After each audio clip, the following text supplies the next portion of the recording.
different way.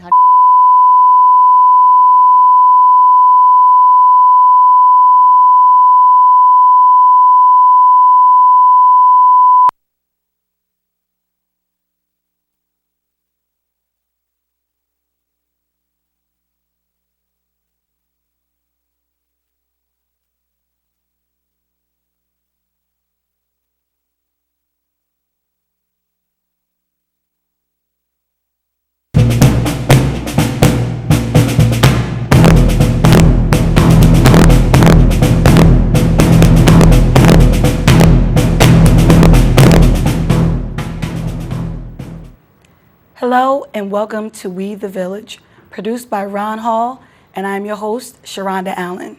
And on today's episode, I have a wonderful guest. So grateful to be in your presence. Her name is Da'Cheray.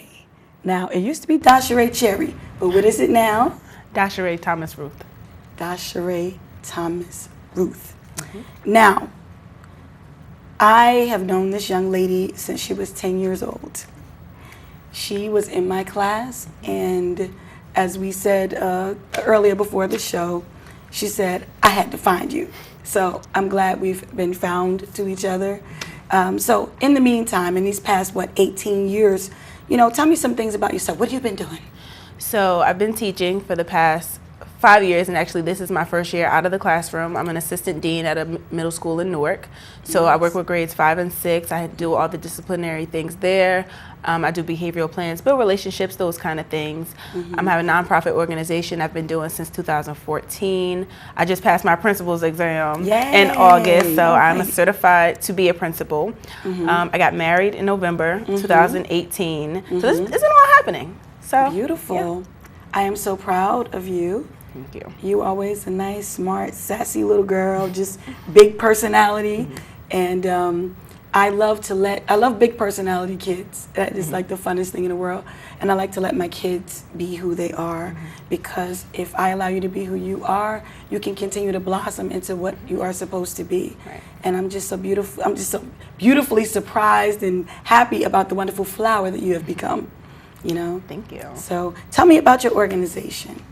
So it's called Young Queens Diamonds Incorporated, and it started off, I had a weird obsession with Trina when I was in high school. Oh, the rapper? Yes, the Diamond Princess. Oh, it was my a God. very weird, I love it. I love it. Very weird obsession with her. And so I also used to be in a program called Diamond Girls, and so that's essentially where I kind of got the name from.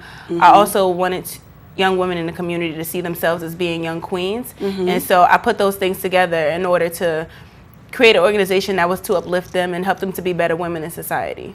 So we started off in 2014 at a charter school in Patterson. I worked with those girls there. We did community service, a lot of different things. And then I thought about it. I'm from Newark. How can I be servicing another community? I need to take myself home. All right. So we brought ourselves home in 2015, and we've been in Newark since. Oh, my God. I'm so grateful because, I do those things too. So I used to have a Girl Scout troop, and there were boys who always were, like in class, before, after school, because, we had our Girl Scout meetings after school. I'm like, oh, wait, before we leave, any Girl Scouts in this room, make sure you come today. And the boys will raise their hands. I'm like, oh, my God. I'm in your troop. And I'm like, I did have to let them come do things with us. Yeah. Because it was like, I'm trying to work with the girls because I know what it's like to be a teenager, a black girl in East Orange, in Irvington, Newark. And I knew what I needed. So I try to give them what I needed, and they love it. So I see that you're doing that as well, and I'm just so grateful. And you said, let me come home and work with my kids, my people. So where is your nonprofit located? Where it's located in Newark, New Jersey. We practice at Link Community Charter School, and we work mostly on Saturdays, sometimes during the week.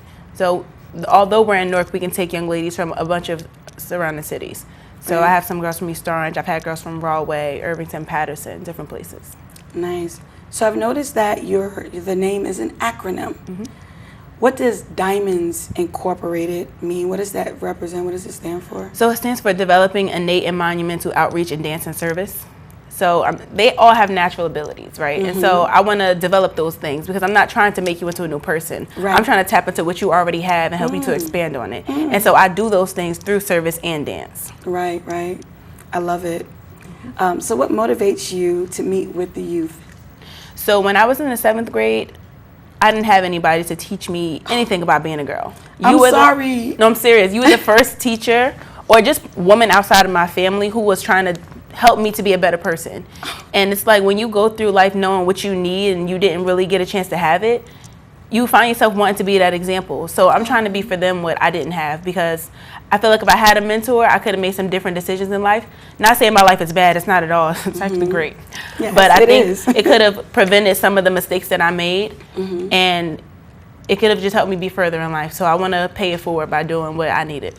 And I said I'm sorry because I left that school district and I came back to my city, and I really, you know, that was in Irvington, and I came on to East Orange, and that's where I've been. And I say I'm sorry because I wish I could have continued with you the way we were able to do things. And it was almost a good thing because it made you say, I know what Miss Allen gave me. I know what we did. I know how she just let me be me, and I was comfortable, and you know, and that's what I want. I want my kids to be comfortable, period. If you're not comfortable, you can't learn. Right. If you're being stressed out and mistreated, nobody's paying attention to who and what you are to develop further of what you are, it's not going to work. It's not helpful.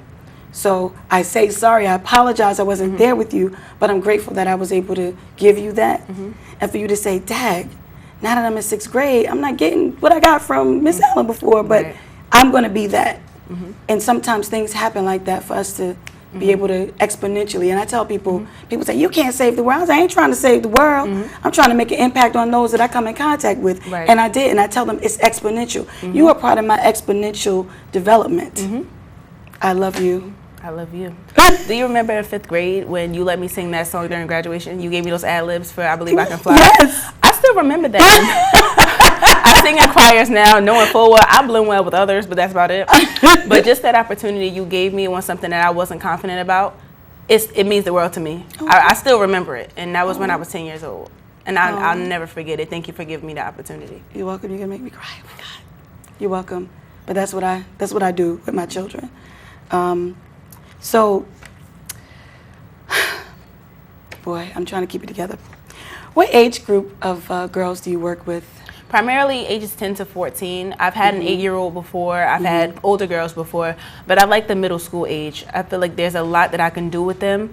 They're mature enough to have some really good conversations, but they're still young where they need to be molded, especially when they're getting into high school. Oh, yeah. Because those are the times when peer influence is crazy. Oh, it is. And so I'm trying to get them in that age so I can try to build a foundation with them so when they get to those other grades, they're not easily influenced by negative things. Right. And I think, like people say, if you could go back to what age, what would it be? I would go back to when I was 10. And there are things that I would say to the 10-year-old Sharonda that would have made me a different person. And I say sometimes, well, maybe I shouldn't have said that because I'm so, like, ferocious now. Like, I needed that. I needed all those experiences to make me ferocious. Right. You know? Because if I wasn't ferocious, I wouldn't have been able to say, Da'Cheray, I know you got the confidence to sing in front of people, and I know you have the confidence to really put some stank on that song, which you did. And because you stood out, I was like, let me give her this chance.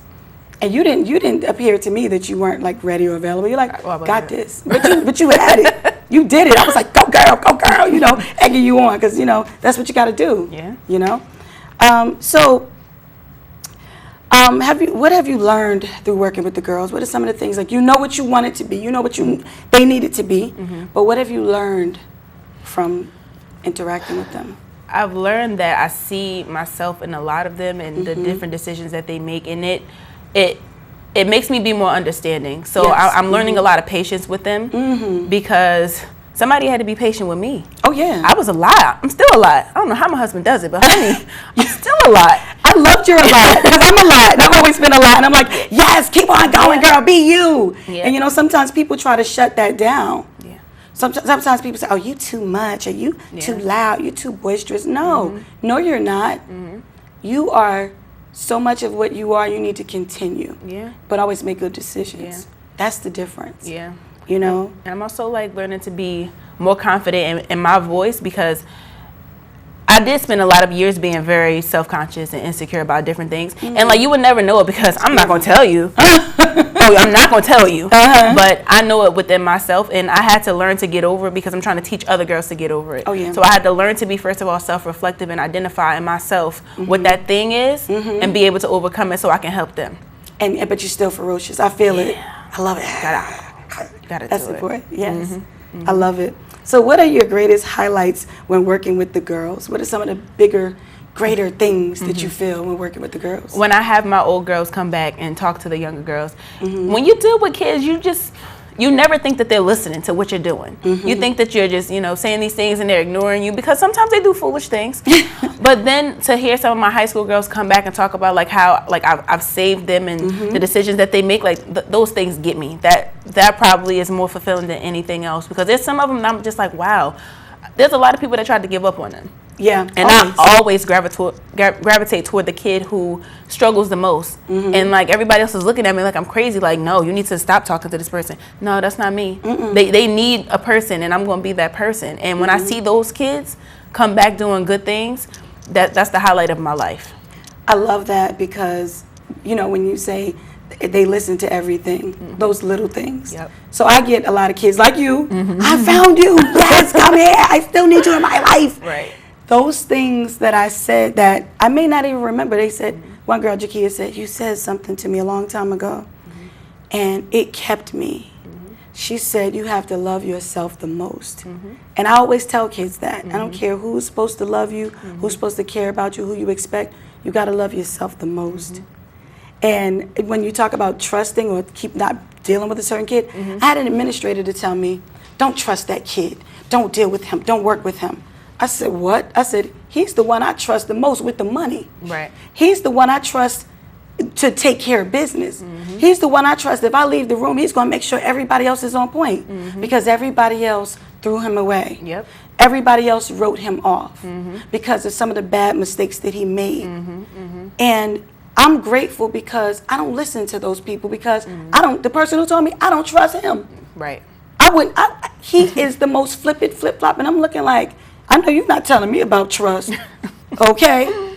So anyway, but it's true, and I'm glad that you realize that you're in that position because you know the importance of that longevity and that impact of how you treat them. Right. So what made you start the group though? Why? I know you had teachers, maybe not but what made you want to get into doing that? Well, I enjoy doing community service. I enjoy dancing. My grades are so important to me. So all of the things that I was doing, at some point when you get older, just like, all right, you got to hang it up, girl. And so I'm just like, well, why am I not doing this for other people? Why am I not sharing my gift? Right. So I wanted to share my gift and help the girls to feel like they can be something successful. Like, yeah, you come from Patterson, you come from Newark, but you're going to be great coming from there. Oh, yeah. Because you're going to have a great example. Oh, yeah. And so I had to be that great example. So I love that because sometimes people try to write you off because you're from a particular place. Because, people don't always give the best to us when we're from those places. I'm from Newark too. Right. Born and raised, grew up in Newark, graduated from Arts High. The good part for us was that we were talented. So we were special, and everybody gave us the best opportunities and the best experiences, and we went all the places, we won trophies and all that. So I saw the difference though, and I knew I needed to make my kids feel special because I know that kids in other schools down the street weren't treated that well, and they were just as talented. Right. So we got to treat our children well. So what is the hardest part about running your organization? Not having people who are as dedicated as me. Because that passion that I have for the girls and what I do with them, I feel like it's unmatched. And so like when I feel like there's other people who just don't, share that with me, you're wasting my time. I love it. So I bet you tell them too, don't you? Like I love that you love the idea of helping me, but I'd rather you not tell me that because now I'm expecting for you to do what you said. Right. And so just depending on people and having them fall back is just like that's probably the hardest part. Doing literally everything myself, from organizing community services, coordinating choreography for performances, make sure that they stay on top of their grades, meeting with their teachers, stalking them in class. It's a lot of work. And I do all of that. You stalk them in class. I do. I bet you walk out real creepy like. I do, and they all go like this. Yeah, I'm watching you. Oh yeah. Because I'm making sure that you're doing the things that we talked about. I love it. So that's the hardest part, just having dedicated people. But it taught me to be independent, and it's working for me. It's hard, but it works. And that's what I do too. People are like, oh, you don't have a squad. I'm like, no, because some people say, can I help? I'm like, yeah, bring some cups. I might have like a lifetime supply of cups, but if you don't show up with the cups, I'm gonna still have some cups. Right. So I know what I need to do, and I'm glad you know what you need to do, because if you want to get something done, you got to get it done yourself. Right. Because you can't really depend on. And I say you can't because sometimes people, that's not their priority. That's your passion. Exactly. So that's how it's going to get done. So what are some fun facts about the Young Queens organization? So we have a motto that all of the girls have to know, and it's like a paragraph long, so I'm not going to say it. But it just basically talks about them being a young queen, respecting themselves, their mind, body, soul, and spirit, being their best selves, lifting up their sisters when they're weak, knowing that they're a diamond and can't be broken. Yeah, it's just like I'm aware of my social caliber, and I'll never let my eyes fall to the ground. I'm walking with my head held high so my crown can't fall. Things like that. And they have to say it. They have to memorize it, because you need to live that.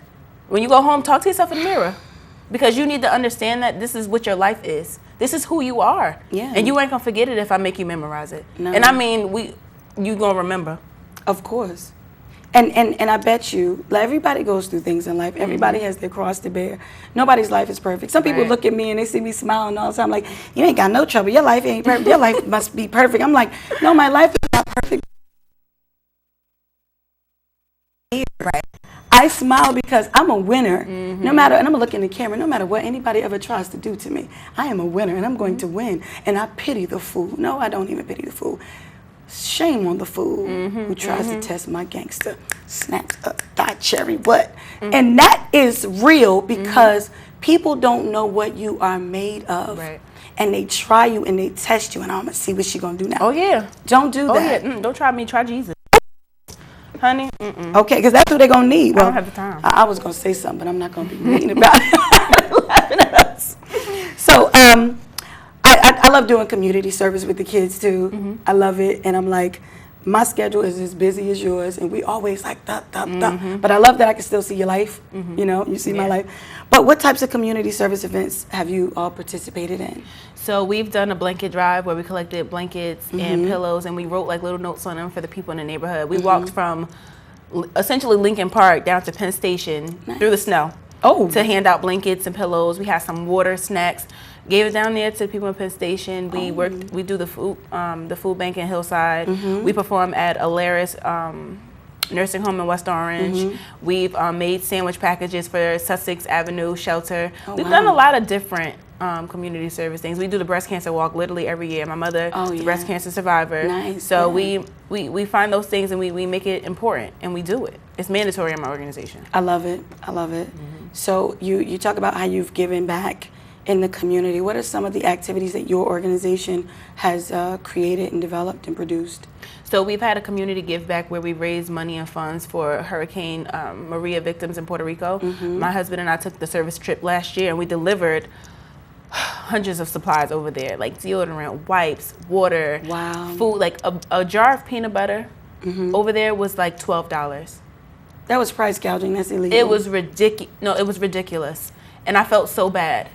It was just bad, and just to see it humbled us so much. Like, there were people living in tents on the beach. Oh my God! And so it was hard to even just watch. We've done a mommy and me paint and sip. Oh yeah. Well, paint and dip, because they couldn't sip in the school. Yeah. But some apple juice. And they came together. They did paintings together. We painted a crown with a black girl. She had a nice little afro, and they did karaoke together. Moms had to, sing with their children. We coordinated a Black Lives Matter week at Link Community Charter School. Different events every day. We had a Black Excellence panel discussion. We had a big shebang kind of ending to it. We had drummers, bands, different Greek organizations, our opening ceremonies. We had a party. We did a lot of fun things that kids, that they want to do. Right. And it's like the way to keep the youth engaged is to help them, like, give them an opportunity to even plan things like that. You sound like me, because, I know I was one of your first mentors, one of the first people. And, I love that. Let the kids decide the fun. Right. and let them help plan it because it's their own and they're committed. They're really bought into it. I love it. Oh my God, we have 30 minutes in the show, so I could sit and have a conversation with you forever. But anyway, what are some of the principles of your organization? Like, what are you know? So we have 4 principles. They're called diamond principles. Diamond principles. So there's academic excellence. They have to keep their grades above a B average in order to even dance. That's their eligibility. Right. They have to do community service. I mentor them. And then there's the dance component, which comes last. If you can't keep your grades together, you don't make it to community service, and you skip all the mentoring activities and you can't dance, that's a privilege. That's the fun part, but we have business to take care of. I love it. And so those things are important to me. They become important to them, and they understand it has to be done. I'm even making their parents do community service. Oh, you ought to. Because I'm not playing. Oh, not at all. This is a family affair. It takes the village, and I'm going to make you be a part of this village. We the village. Hello. Here we are. We got to do it. I love it. So, you have your motto. So what are some of the words that you live by? So just having confidence. Understanding that you are a young queen and that your value doesn't decrease because somebody else doesn't realize it. That's right. It's that inner beauty is there regardless, and nobody else can tell you who you are. And just believe that thing, and remember, anytime somebody tries to speak bad on you, remember you're a young queen. You don't have to address those peasants. No, yes, you don't have to. Royalty. I love it, and that's important because people try to project labels on you. Yeah. And I was Topsy Washington in the Color Museum. Nobody can ever label or define me. Okay, and that I love that. That's important. Right. Be who you are, but be your best you. Right. Okay. So what does your team look like? So currently my team is myself, my husband. His name's Herbert Ruth. He also also runs our Young Kings program, and he works with young men. He typically works with grades 5 through 7. And then there's another woman, her name is Amira Onibudo. She's our program and event coordinator. She coordinates all of our college tours, our women empowerment events, different things like that. And she definitely thinks about the things that will benefit them, things that they don't necessarily always get exposure to. Right. Exposure is important. So speaking of exposure, how do you balance your personal life and your organization? Because people tell me, what do you do for you? I'm like, well, I'm working with the kids. I'm like, that's me. That's for me. People don't understand. That's what I love to do. Yeah.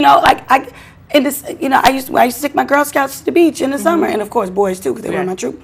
But that's what I do. I still hang out with my kids. Y'all are my kids. You're gonna be one of my kids forever. Right. So how do you balance that out? It's actually really hard. I had to start drawing a clear boundary, like you still are haven't. going home at this time because your family needs to eat. Right. You cannot dedicate all of these. I spent over 250 hours in 2015 doing this work, and I neglected myself and my family. And I had to think about it. That was my life. When I wasn't doing it, I don't know if I was depressed, but I might have been low-key depressed. It's like a part of who I am. I know. So I go to yoga sometimes during the week. I go to this dance class. It's called Danny Does. She's really good. Follow her on Instagram. Okay. She's on Wednesdays. It's a good workout. It's very empowering because it's a Black woman running this organization, and she empowers you to love yourself and to feel sexy all the time. So I go there, and if I'm not there, I'm going to play volleyball at LA Fitness in Kearney. Wait a minute. They have volleyball there? Yeah, on Wednesday nights. What time? Because I need to go. Like 7. Like I can't. 7. I can't do it that time. Yeah. I have another obligation from 6 to 8 on Wednesdays. Well, they're still going. They close at 10 o'clock. So. Okay, when I can come after my 8 o'clock Yes, thing is over, after my 6 to 8. Well, anyway, we'll talk about all this. Oh my God. So, ideally, what would be your next step? What are you going to be doing next? So, my goal for next year, I want a dance studio. Okay. But not even just for dance. I want it to be a place where we can do our mentoring opportunities. I want to be able to get girls who are in group homes and different things like that to be able to come to this facility. They can get mentored, they can get tutored. I'm a certified teacher in English. My husband's a certified teacher in math. So just providing them with different strategies, like a hub for whatever you need. Right. If you need a science teacher, he got you. If you need ELA history, I got you. You need to dance, okay, my husband's a basketball coach. Just providing all those things in one space that they can come to and benefit from, and then you can just have fun. I love it. So, I love it. So how could people become involved in this organization? Well, definitely follow us on Instagram. We are always accepting donations, especially when we put on our different community services. You know, it takes money to, you know, buy those supplies from Costco. Oh, yeah. The traveling fees. We have a dance team, so we have dance uniforms. We travel different places to perform. We use Cash App, so you can always send a donation, $1, $5, 50 cents, whatever you're feeling in your spirits. In your you know? Just the donations are definitely, and even just coming to volunteer, being a mentor, that's another way that you can just, you know, help. The girls need people. We need black men. Oh, Come yeah. and volunteer. They need to hear from you. They need, some girls don't have a father present in their lives, so they need somebody to come and talk to them about what it means to be treated by a young boy, because these girls are boy crazy. I don't know. I don't know. I think we all were. Yeah. But it seems like I feel like we were here. Yeah. And I feel like they're like there. Yeah, So- because we got to understand the technology. They weren't like cell phones. They were car phones when I was a kid, Right. but not cell phones. So when you see people who are getting attention from being on World Wide Web videos that go all the way around the world within seconds, Right. doing demeaning things, but everybody's paying attention, these girls are more apt to do things that are attention-seeking, Right. looking very thirsty, and then getting attention, but the wrong kind of attention. Exactly. And I believe that if your father's giving you the right kind of attention, you're not going to resort to those things. I concur. And I had this argument with some dudes on Facebook the other day, and they're like, well, that's not true. I said, yes, it is. Yes, it is. It is. Because if your daddy giving you the right kind of attention, you're not going to go try to get that wrong Right. attention from other males. Right. You won't even have the tolerance for it. You won't. You be like, peasants. What is this? What is this? What is this? Get you out of my face. You know? So that's real. Yeah. So I love that you do want black men to do different things. Do you actually partner with other nonprofit organizations? Yes. I wrote you like a whole resume of all the stuff in here. This folder was like essentially for you. Of course, But because you know. We've worked with Alpha Kappa Alpha Sorority Incorporated. We do community service with them. Every year they have an event where they serve the community in East Orange at a church. I can't remember the name of the church at Probably this moment. Elmwood. No, it's a different. It's like really big. I don't know. Oh, I'm surprised. But, They do like a million things. But They have Thanksgiving dinner. We come there. We help clean. We set the tables. We do all those things. We've coordinated with North Greek Council. We've coordinated with different schools like Rise Academy, Kip, New Jersey. We coordinate with West Orange, Alaris Health Center, the Cedar Grove Health Center, the Hub in Newark. I know the Hub. Altarika and them. Yes, they did a break and bread in the park. Yeah. It was actually the day after my wedding. I got up, and it was like 10 degrees. I love you. You're so dedicated. we did service with them as well. There's like a long list, and for some reason I'm drawing a blank with all of them. But it's okay. But there's a lot. I love that you are, and you know, just to hear a few of them dropping the names because that's important. You know, and I've worked with so many different ones, and I'm just grateful. I got to come work with yours too because I'm always doing a million things, Yes, but please. I have to. Okay. So before we close out, how can we keep up with your events and happenings? So we have Instagram, and the tag's really long, but I'll say it slow. Okay. It's Young Queens Diamonds, the full word, INC on Instagram. We also have a Facebook. It's just the name Young Queens Diamonds Incorporated. I haven't really done the Twitter thing, but I've definitely had a lot of traffic on Instagram and Facebook. So follow us, you know, like our page.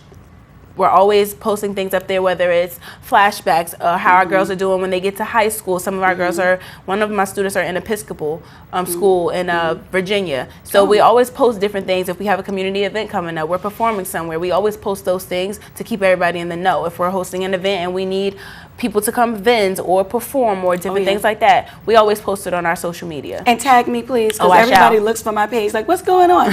Come right here. I shall. Da'Cheray, I love you so much. I love you. One of my babies. Thank you so much for coming on my TV show, We the Village. And I want to thank everybody for always tuning in to my show, We the Village.